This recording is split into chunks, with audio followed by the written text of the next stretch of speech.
अब देखते हैं बेटा multiplication of vector. Multiplication of vector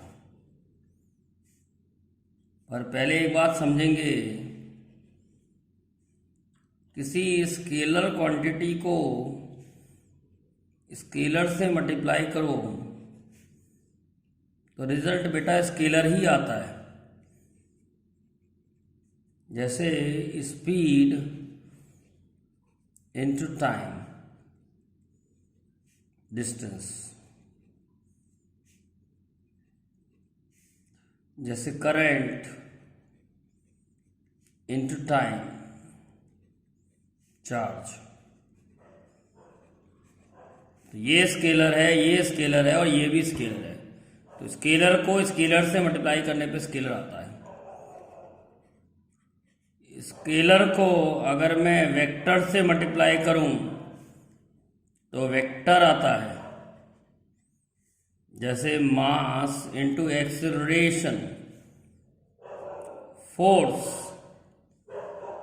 mass into velocity, momentum. तो स्केलर को वेक्टर से मल्टीप्लाई करने पर वेक्टर आता है। तो बताओ बच्चों, वेक्टर को वेक्टर से मल्टीप्लाई करने पर क्या आना चाहिए तुम्हारे हिसाब से?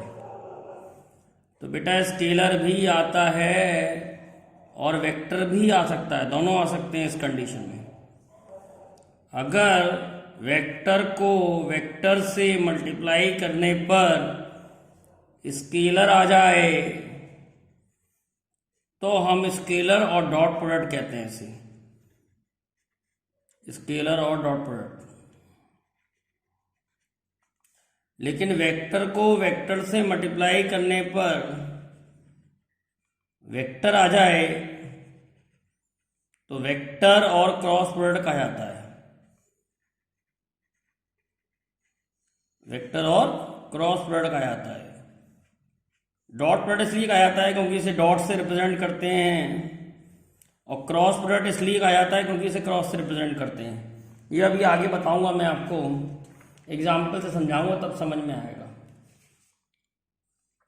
तो सबसे पहले हम स्केलर प्रोडक्ट को पढ़ेंगे, फिर बाद में वेक्टर प्रोडक्ट को पढ़ेंगे। तो पहले स्केलर प्रोडक्ट को देखते हैं, स्केलर प्रोडक्ट क्या होता है।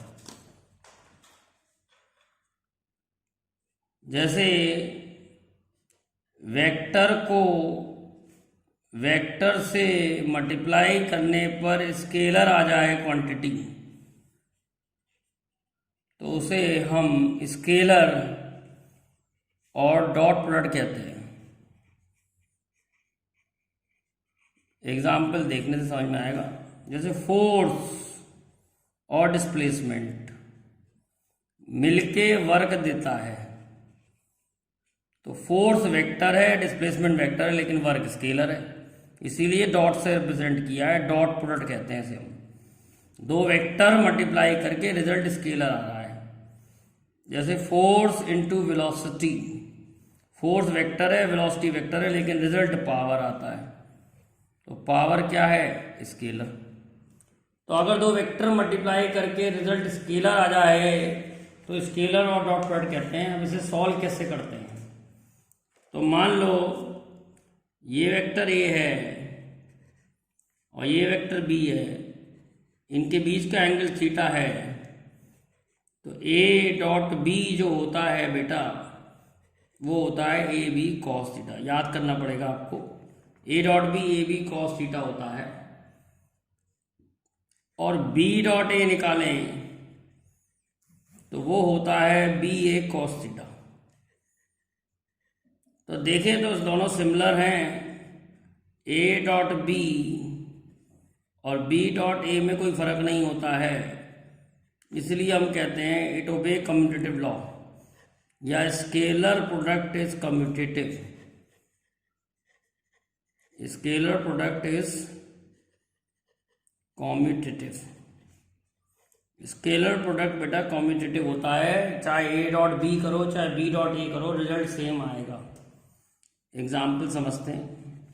जैसे ये वेक्टर ए है और इसी डायरेक्शन में वेक्टर बी है, तो बेटा जब दो वेक्टर पैरेलल होते हैं, सेम डायरेक्शन में होते हैं, तो थीटा 0 हो गया, क्योंकि मैं बी को इधर लेके आऊँगा ए के डायरेक्शन में, तो थीटा 0 हो जाएगा। तो ए डॉट बी की वैल्यू क्या होगी? तो फॉर्मूले से ए डॉट बी की वैल्यू होगी ए बी कॉस 0। तो ए बी, जैसे केस 2 देखते हैं, ये केस 1 है, ए इधर है और बी इधर है, तो दोनों वेक्टरों के बीच का एंगल कितना है बेटा? 90। तो ए डॉट बी की वैल्यू होगी ए बी कॉस 90। कॉस 90 0 होता है। तो यहाँ से एक रिजल्ट भी निकल के आया बड़ा important, if two vectors are perpendicular का निशान बना दिया, if two vectors are perpendicular then dot product is 0। अगर दो वेक्टर परपेंडिकुलर होंगे तो उनका डॉट प्रोडक्ट 0 आएगा। ध्यान रखना, बहुत इंपॉर्टेंट पॉइंट है, काम आता है बार बार। जैसे ए इधर है और बी अपोजिट है, तो बेटा हमने देखा ए ये था, ये बी था, ये थीटा था। अगर मैं बी को अपोजिट करूंगा तो एंगल बढ़ता जाएगा बढ़ता जाएगा बढ़ता जाएगा। जब बी बिल्कुल अपोजिट हो जाएगा तो ए और बी के बीच का एंगल 180 हो जाएगा, तो थीटा 180 हो गया।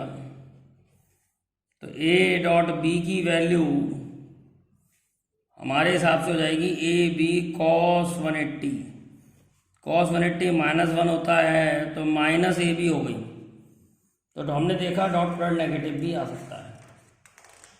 अब डॉट प्रोडक्ट का एक यूज समझते हैं, फिर हम आगे समझेंगे। जैसे एक एग्जाम्पल समझते हैं।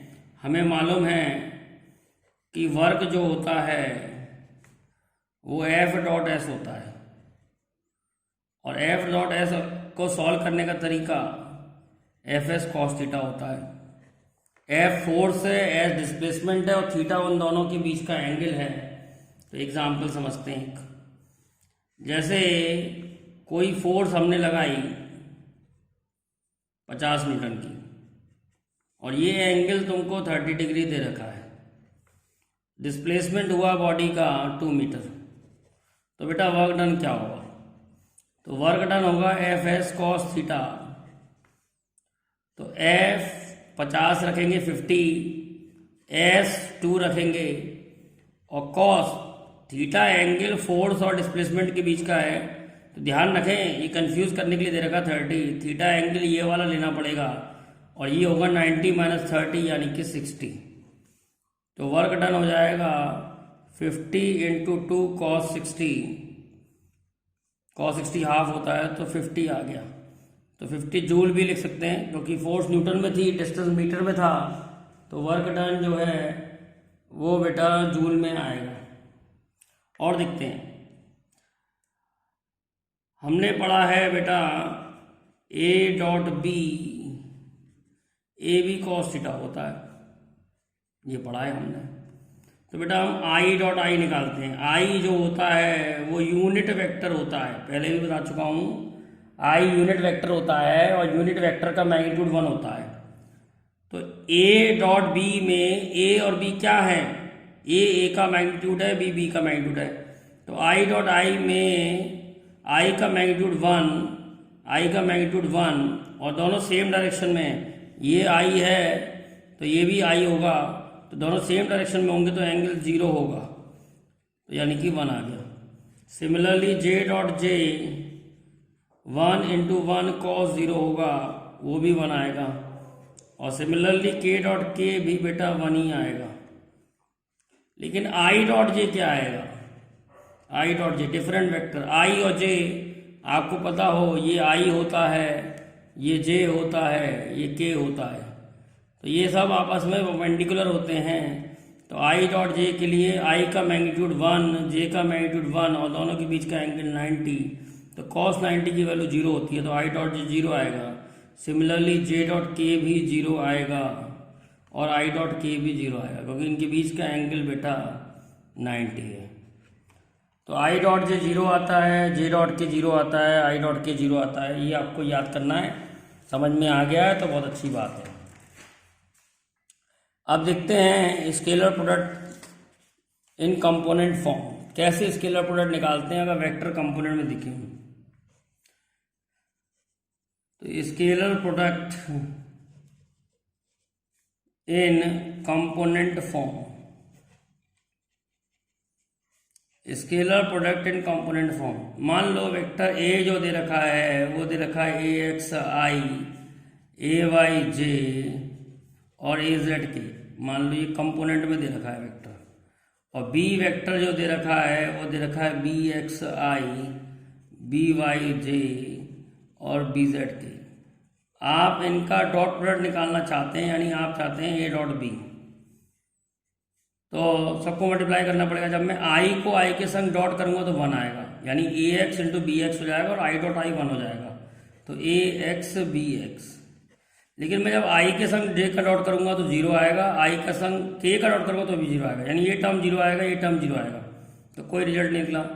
अब मैं बी वाई को इसके संग मल्टीप्लाई करूंगा तो भी 0 आएगा, लेकिन जे को जे के संग मल्टीप्लाई करूंगा तो जे डॉट जे बेटा 1 होता है। तो ए वाई बी वाई। सिमिलरली जब मैं इस के का आई के संग डॉट करूंगा तो 0 आएगा, के का जे के संग डॉट करूंगा 0 आएगा, लेकिन के का के संग डॉट करूंगा तो 1 आएगा। तो ए जेड बी जेड। तो बड़ा सिंपल होता है डॉट प्रोडक्ट निकालना। इससे सिंपल दुनिया में कोई चीज़ नहीं है।